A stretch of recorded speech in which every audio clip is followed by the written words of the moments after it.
Buenas tardes docente, buenas tardes compañeros. El día de hoy voy a exponer un tema sobre digamos, los cambios políticos, sociales y económicos que se vivieron durante el periodo de 1930 hasta 1990. Bueno, principalmente antes de 1930, el Perú había sido dirigido en el gobierno, ¿sí?, por una élite aristocrática a lo que se denominó el gobierno republicano aristocrático, ¿no?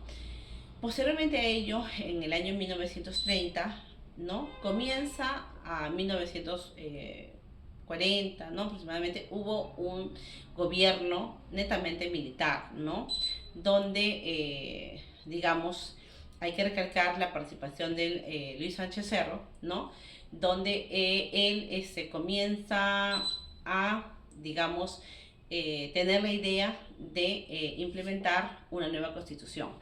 Es así que él llama a un grupo de juristas encargados, ¿no?, conocedores del tema de derecho, para que ellos creen una nueva constitución. Y esta nueva constitución es la de 1933.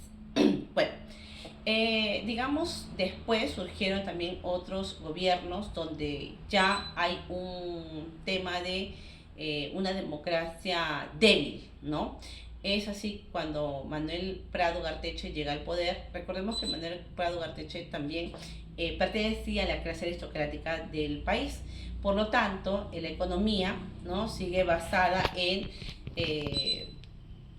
favorecer a la clase alta del país y deja un poco de lado a la sociedad de campesinos, ¿no?, en las zonas rurales del país. Posteriormente, en 1950 viene lo que es el periodo del Ochenio de Leguía, ¿no?, y prácticamente continúan habiendo esas desigualdades sociales, ¿no?, donde se favorece siempre a la clase, digamos, económica alta. Y también hay que recordar que durante el tiempo del militarismo, ¿no?, casi todos los estamentos del Estado eran copados por militares y también por gente de la aristocracia. Digamos que en el año del 1970, ¿sí?, cabe destacar que allí llega al poder por la fuerza Juan Velasco Alvarado, ¿no? Este señor, que era militar, digamos, tiene una nueva visión del Perú, ¿no? Y también debido a los muchos abusos que se habían cometido en la época, pues trata de darle importancia a la clase trabajadora campesina, ya que anteriormente había habido, existían pues los gamonales, ¿no?, donde ellos tenían a la población trabajando para él, encima que le pagaba con alimentos que sus mismos trabajadores cosechaban de la tierra, y asimismo esa gente campesina tenía que pagar tributos al Estado, lo cual no le quedaba nada para ellos. O sea, su economía de esas personas era muy deficiente.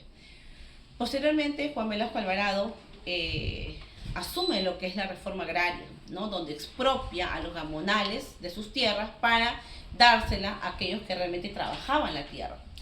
En ese contexto, digamos que, haciendo un análisis, faltó un poco que el gobierno implemente acciones de cómo estas personas debían de repente trabajar mejor la tierra, ¿no?, y de repente también un poquito más de capacitación.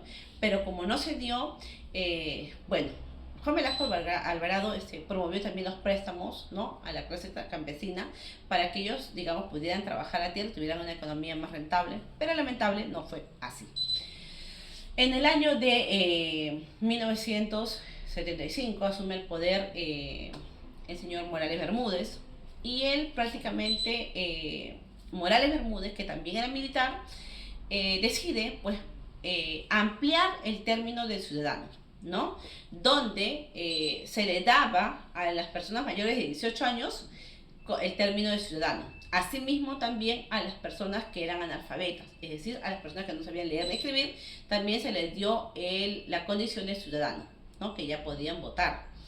Es así que y también el señor Morales Bermúdez llama a un séquito de personas conocidas de la materia para que creen a través de una asamblea constituyente la nueva constitución de 1973.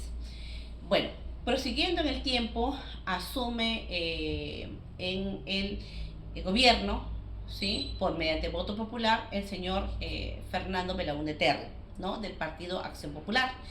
Esta persona llega al poder, ¿no?, como era de Acción Popular, pero se da, digamos, toma ciertos criterios económicos, donde decide no pagar la deuda externa. Asimismo, también crea lo que son algunas políticas, ¿no?, dándole beneficios sociales a las personas, ¿no?, rurales. Posteriormente, en 1985, llega al poder el señor Alan García. Alan García, del partido aprista, ¿no?, llega al poder. Se le considera a Alan García como el presidente más joven del Perú. Pero en ese tiempo, cuando Alan García llega al poder, por ejemplo, también decide no pagar lo que era la deuda externa, y lo cual comienza a haber intereses ya muy altos.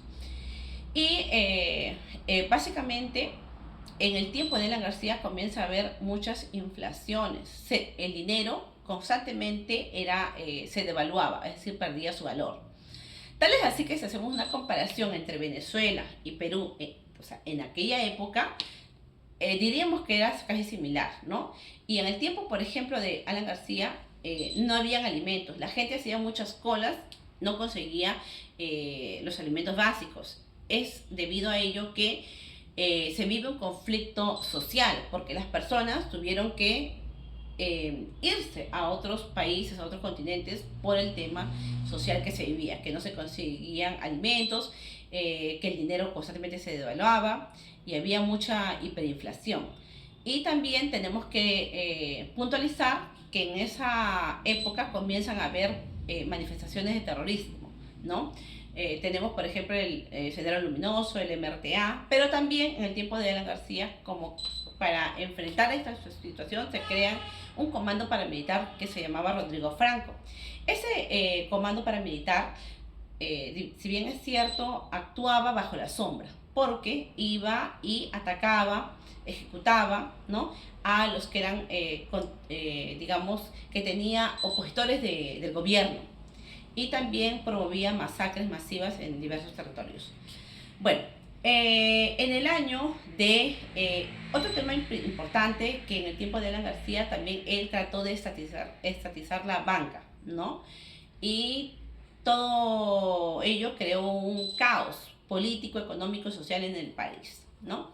Bueno, en los años de 1990 llega al poder el presidente Alberto Fujimori, quien pues se encuentra un país económicamente golpeado, ¿no?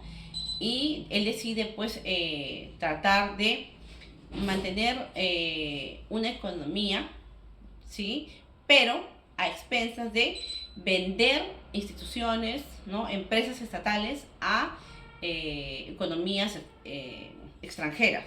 Tal es así que le pongo un caso puntual, que en el tema de, yo soy de Marcona, ¿no?, había una empresa que era la empresa Shogun Hierro Perú, ¿no?, de capital estatal.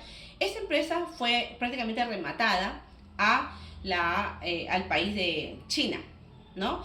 Y que en ese tiempo muchas empresas fueron también en ese término rematadas, o sea, a un precio devaluado a economías extranjeras, y bajo el término de contratos ley, o sea, contratos que no se pueden revisar, que solamente se dan entre ambos estados.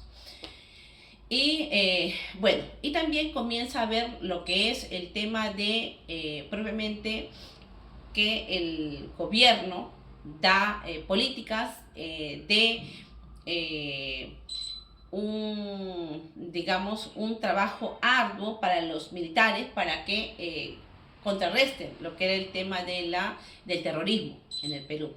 Es así que se comienzan a haber excesos, ¿no?, de parte de los militares. Comienzan a haber masacres, como por ejemplo la muy sonada actuación, ¿no?, en la Universidad de Enrique Guzmán y Valle La Cantuta, donde los militares entran y matan a un grupo de estudiantes, tales así que desaparecen los cuerpos, que hasta ahora no se sabe dónde están, y lo que en cierta forma Fujimori trata de mantener una economía estable, ¿no? Se decide pagar la deuda externa y, bueno, trata de manejar una economía global, ¿no?